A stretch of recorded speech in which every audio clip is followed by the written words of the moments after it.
Ateos, agnósticos e incluso algunos cristianos se han hecho la misma pregunta. Si Dios es totalmente soberano y si la gente está caída y algunos perecen, ¿cómo puede Dios, que es soberano, permitir el mal en el mundo?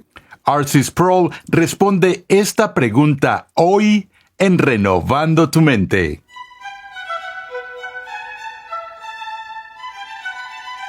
Hoy presentamos el segundo capítulo en nuestra serie de enseñanza bíblica titulada Escogidos por Dios. Como Rey de toda la creación, Dios ejerce su soberanía en todo el mundo.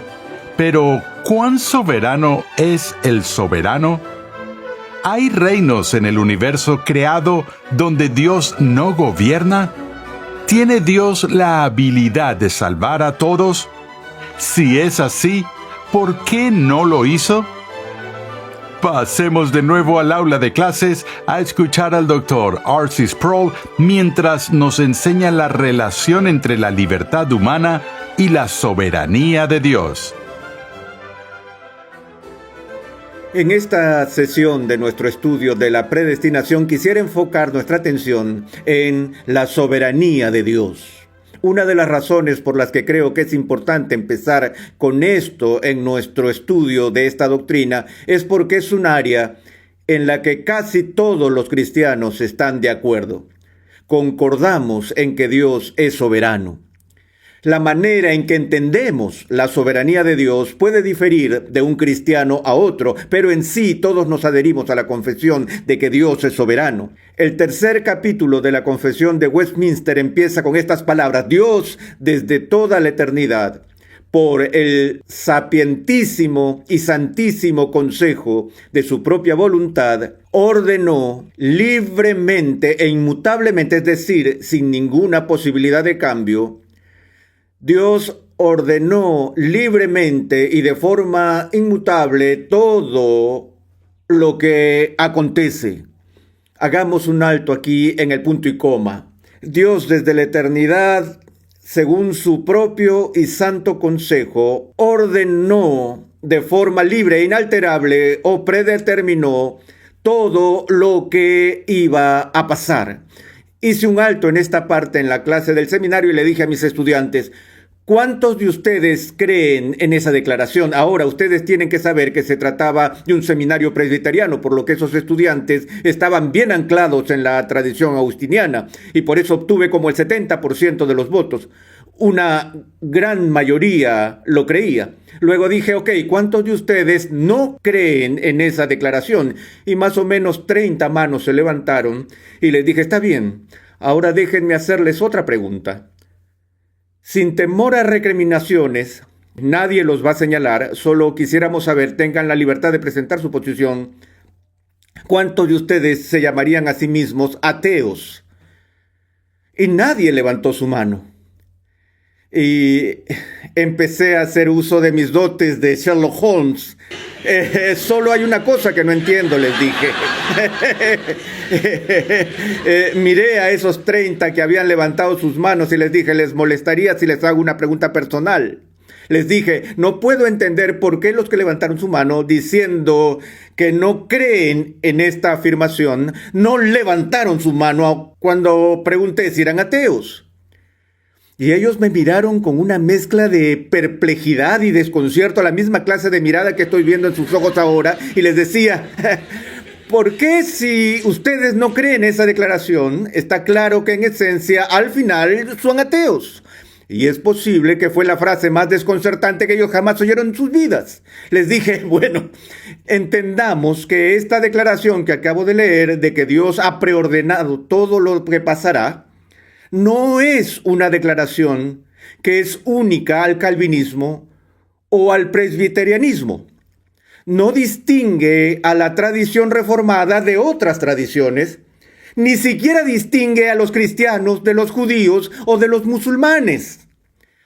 Esta declaración distingue a los teístas de los ateístas. Ahora, ellos seguían desconcertados mientras continuaba con mi arenga y les dije, ¿no ven que si hubiera algo que pasa en este mundo fuera de la predeterminación de Dios, que si no hay un sentido por el cual Dios está ordenando todo lo que va a pasar, entonces en cualquier momento algo sucede fuera de la predeterminación de Dios y por lo tanto está pasando fuera de la soberanía de Dios? Porque entendemos que cuando hablamos acerca de Dios ordenando las cosas, hay diferentes maneras en las que Dios ordena que pasen. Esto no necesariamente significa que Dios se lanza al planeta y hace que algo pase a través de un involucramiento directo e inmediato de su parte. Pero la clave, yo creo, en esta declaración tiene que ver con la palabra ordenar. Todo lo que esta declaración expresa es que Dios es soberano sobre todo lo que pasa. Ahora, necesito continuar con lo que dice la Confesión de Fe de Westminster. ¿Recuerdan que paramos en un punto y coma?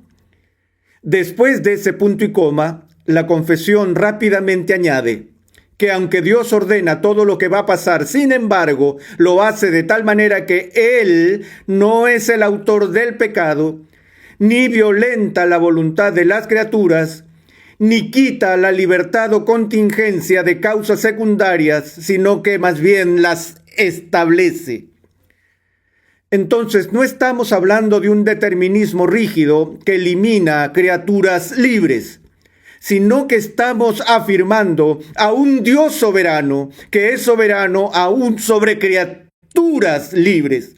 Ese es el punto que hace la confesión. Ahora, esto nos lleva al espinoso problema que surgió al menos brevemente en uno de nuestros momentos de discusión. Si Dios es totalmente soberano y si la gente está caída y algunos perecen, ¿cómo puede Dios, que es soberano, permitir el mal en el mundo? ¿Cómo puede Dios permitir que la gente perezca? Si Dios sabe de antemano, por ejemplo, que tal persona va a nacer y va a vivir su vida y que perecerá eternamente en el infierno, ¿cómo puede un Dios bueno permitir que eso suceda? Para presentarles el problema de una forma más gráfica, consideremos por un momento la relación de un Dios soberano con un mundo que está caído, porque hay dos cosas con que todo cristiano concuerda. Uno, que Dios es soberano, y dos, que el mundo está caído. ¿No coincidimos todos en eso? De hecho, no hay discusión en ese punto entre calvinistas y arminianos o agustinianos y semipelagianos. Todos afirmamos que Dios es soberano y todos afirmamos que el hombre está caído. Es el tema de la relación entre el Dios soberano y un mundo caído el que ahora capta nuestra preocupación y nuestra atención. En esencia, hay 4 maneras en las que Dios puede relacionarse como Dios soberano con un mundo caído. Número 1, Dios pudiera decidir no darle a ninguno caído la oportunidad de salvación. Su amor es un amor justo y santo, y un Dios justo y santo no tiene que amar a una creación rebelde al punto de extenderle misericordia. Él podría amar al hombre caído y castigar al hombre caído, a quien él ama, como una expresión de su justicia. Veremos eso después. Enfoquémonos por ahora en las 4 cosas que Dios puede hacer. Él puede decidir eso. No daré oportunidad a persona alguna para que sea salva. Ahora, antes de seguir, déjenme preguntar lo siguiente. Si Dios decidiera no salvar a nadie, ¿habría algo de malo con eso? Si Dios decidiera castigar a la raza humana entera debido al rechazo a Dios y la rebelión a Dios por parte de la raza humana, la única objeción que pudiéramos señalar es que Dios es justo. Y eso no llega a ser una objeción. Es decir, pueden imaginarse a un abogado levantándose en una sala de juzgado y diciendo: objeción, su señoría, no estoy de acuerdo con esa decisión porque es justa. ¿Qué tan lejos podría llegar eso? Es decir, Dios estaría perfectamente justificado para ejercer justicia contra una creación injusta. Pero saben que acechando detrás de esto está de alguna manera la suposición de que Dios, si en efecto va a ser un Dios bueno, tiene que ser misericordioso. Y como siempre he dicho a mis estudiantes, ese es uno de los grandes peligros del pensamiento cristiano. Tan pronto tu mente te dice que Dios tiene que ser misericordioso o que Dios tiene que ser amable, tan pronto pienses por un segundo que Dios está obligado a ser misericordioso, una alarma debería sonar en tu cabeza y alertarte de que ya no estás pensando más en misericordia. Porque por definición, la gran diferencia entre misericordia y justicia es que la misericordia nunca es obligatoria. La misericordia, por definición, es algo que Dios no tiene que hacer, es algo que Dios hace de forma voluntaria, libre. Pero tan pronto como pienses que Él nos debe misericordia, tú ya dejas de pensar en misericordia. La justicia se puede deber, pero la misericordia nunca es obligatoria. ¿Entendemos eso? Tenemos que entender ese principio. Bueno, esa es una opción. Dios podría haber dicho, nadie en este planeta, ya que todos pecaron y están destituidos de la gloria de Dios y Él percibe desde la eternidad, Él nos ve, Él ve nuestra caída. Él dice que pudiera decidir no dar ninguna oportunidad para salvación, ¿cierto? Lo segundo es que Él podría brindar una oportunidad para que todos sean salvos.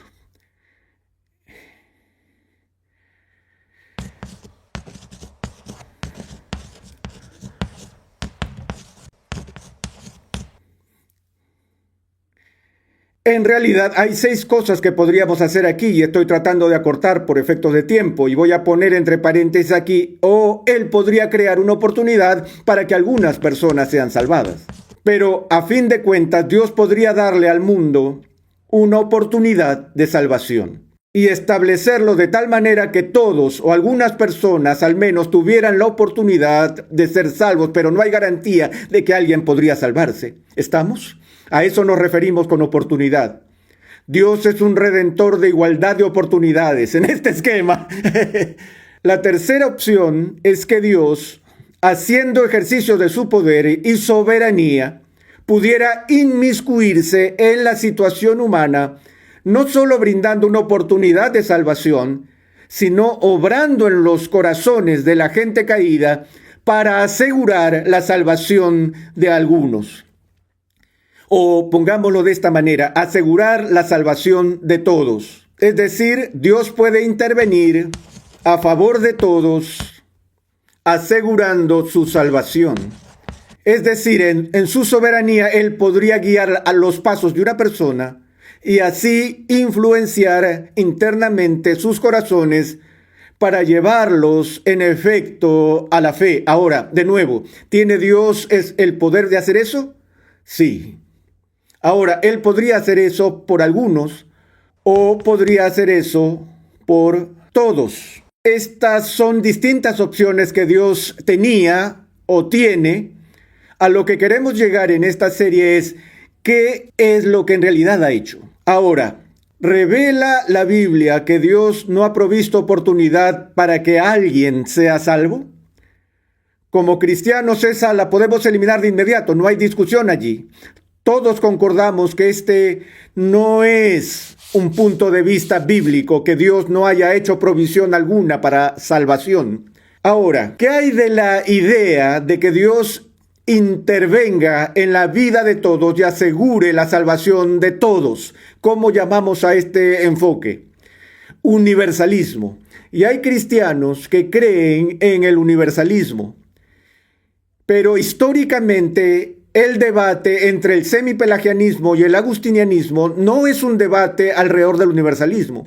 En esos 2 puntos de vista ambos concuerdan en ¿qué? Que solo algunas personas finalmente son salvadas. Ellos son particularistas en lugar de universalistas.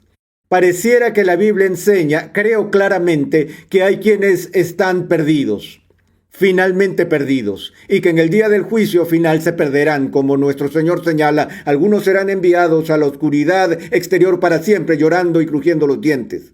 Entonces creemos que hay algunas personas que nunca serán redimidas. Entonces, esto debe ser eliminado. Ahora, lo que nos queda son estas alternativas. O Dios da la oportunidad a todos, o solo a algunos.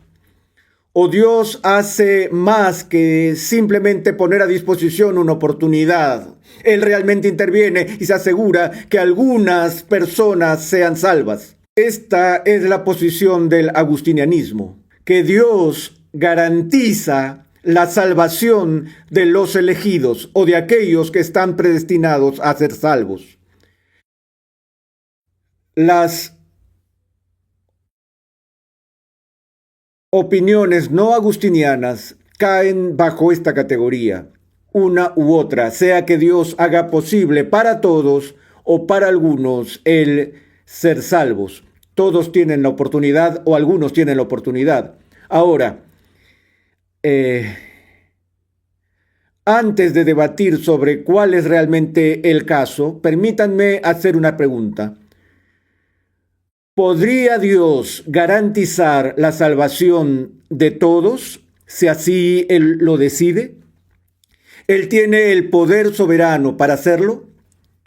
Ahora, ten presente que una de las objeciones más frecuentes a la postura agustiniana de la predestinación es que Dios interviene en la vida de ciertas personas y garantiza su salvación, pero no lo hace por todos. Y la objeción para la postura no agustiniana es: ¡hey Dios! Eso no es justo. Si lo vas a hacer por algunos, entonces tú lo tienes que hacer ¿por quién? Por todos. Pero te das cuenta que la persona tiene el mismo problema. Si esta persona cree que Dios tiene el poder de otorgar a todos la salvación y no lo hace, realmente ese argumento se derrumba, porque todo lo que Dios hace en ese caso es dar la oportunidad.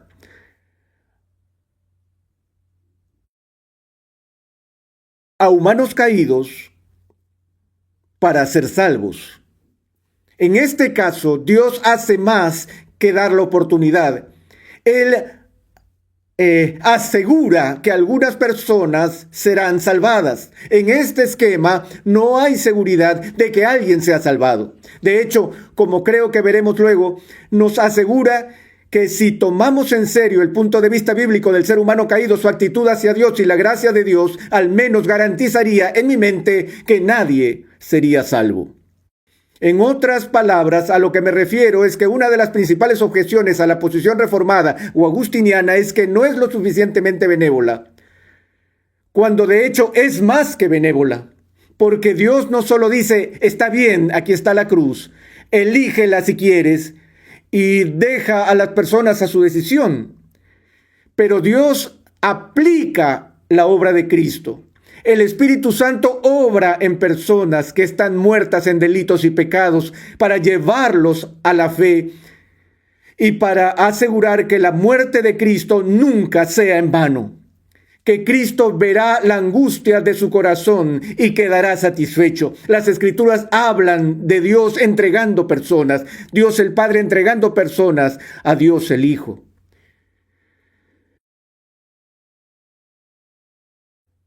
Entonces, lo que vemos aquí es que el único esquema en el que al menos nos favorece teóricamente la oportunidad se da a todos.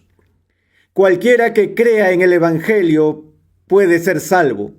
Sin embargo, hay millones, millones y millones de personas que nunca escuchan el Evangelio, que de hecho no tienen la oportunidad. De lo único que realmente podemos hablar aquí es que algunos tienen la oportunidad.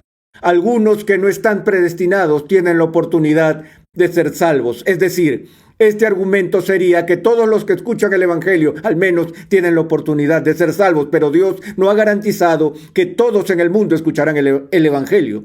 ¿Podría Dios asegurarse de que todo el mundo escuche el Evangelio? ¿Podría anunciarlo en las nubes si así lo quisiera? Sí, pero Él no lo hace. Y entonces nos quedamos con el problema de que Dios no hace todo lo que Dios posiblemente podría hacer dentro de los límites de su propia rectitud. Él no hace todo lo posible para asegurar la salvación del mundo. Ahora, ¿por qué no? No lo sé. No tengo idea por qué no. Sé que Él no lo hace. Eso sí está claro. Y sé que no hay sombra de variación alguna en Él. Sé que Dios no tiene la menor obligación de salvar a nadie. Y sé que Dios salva a algunos. Pero Dios es Dios. Y Dios le recuerda a su pueblo un principio crucial de la soberanía divina. Lo veremos de cerca más adelante en esta serie, donde Dios le recuerda a Moisés y luego a la iglesia a través de Pablo de su prerrogativa divina. Tendré misericordia del que yo tenga misericordia. Dios nunca debe misericordia. Rápidamente, si Dios solo salva a algunas personas, tenemos que entender que hay dos grupos de personas en el mundo: los salvos y los no salvos. Pero todos son parte de un grupo de pecadores. Todos han caído, todos están en rebelión contra Dios. Lo que Dios hace, según la posición agustiniana, es que soberanamente elige, escoge y redime a algunos y al resto los pasa por alto. Entonces, lo que tienes en este esquema es que de un grupo tiene misericordia. ¿Qué obtiene este grupo? Justicia. ¿Quién obtiene injusticia? Nadie obtiene injusticia. Ahora, misericordia no es justicia, misericordia es no justicia. Injusticia es no justicia. Pero injusticia y misericordia no son lo mismo. Ambos están fuera de la categoría de justicia. Aquí está la justicia y aquí tenemos la no justicia. Y la no justicia es de dos formas: misericordia e injusticia. Una forma de no justicia es la misericordia. ¿Hay algo pecaminoso, perverso en la misericordia? No, la misericordia es totalmente buena. ¿Hay algo pecaminoso, perverso en la injusticia? Sí, la injusticia es una violación de la justicia. La injusticia es pecado, la injusticia es malvada. Ahora, si Dios le mostró misericordia a este grupo, injusticia a este grupo, entonces Dios vería comprometida su integridad. Pero Dios le da justicia a un grupo, misericordia a otro grupo. Nadie ha sido víctima de injusticia en manos de Dios. Bueno, tengo que parar en este punto y decirles que en nuestra próxima sesión consideraremos dónde entra en juego el libre albedrío del ser humano en todo esto.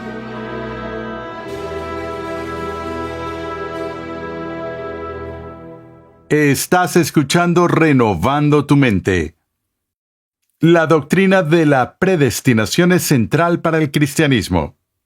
Para entender verdaderamente la gracia y la soberanía de Dios, así como nuestra propia depravación, debemos tener un entendimiento firme de lo que la Biblia dice al respecto. La Biblia de Estudio de la Reforma Edición Estándar cuenta con más de 1 millón de palabras de explicaciones versículo por versículo y temáticas, con la colaboración de 75 pastores y teólogos de alrededor del mundo, liderados por el Dr. R.C. Sproul. Además, cuenta con traducciones originales de confesiones y credos históricos de 2000 años de historia de la Iglesia. Adquiérela hoy mismo en tu librería cristiana favorita o para más información visita la página web bibliadeestudiodelareforma.com. Si Dios predestina gente a la salvación, ¿qué pasa con el libre albedrío? ¿No anula la doctrina calvinista de la predestinación el libre albedrío humano? En nuestro siguiente episodio, el Dr. R.C. Sproul examinará algunas de las suposiciones erradas que la gente tiene en cuanto al libre albedrío. Dios llama a su pueblo a ser transformado por la renovación de su mente. Es por esta razón que transmitimos una enseñanza que expone las glorias de Dios reveladas en la Biblia en el contexto de la cultura, la filosofía, la apologética, la ética y la historia de la Iglesia. Renovando tu mente es una producción de los Ministerios Ligonier, la confraternidad de enseñanza fundada por el Dr. R.C. Sproul. Nuestra misión, pasión y propósito es ayudar a las personas a crecer en su conocimiento de Dios y su santidad. Suscríbete a nuestro canal en YouTube, Ministerios Ligonier, y sé parte de los más de 100,000 suscriptores que disfrutan de todo el material de enseñanza que estamos produciendo completamente gratis y en español. Recuerda que en nuestra página web, renovandotumente.org, puedes adquirir gratuitamente la guía de estudio de la serie de hoy y además encontrarás una amplia variedad de recursos tales como clases, artículos y contenido multimedia con la finalidad de cumplir con nuestra misión de proclamar, enseñar y defender la santidad de Dios en toda su plenitud a tantas personas como sea posible. Te invitamos a escuchar nuestro siguiente episodio y a unirte a nuestra gran comunidad virtual en las redes sociales.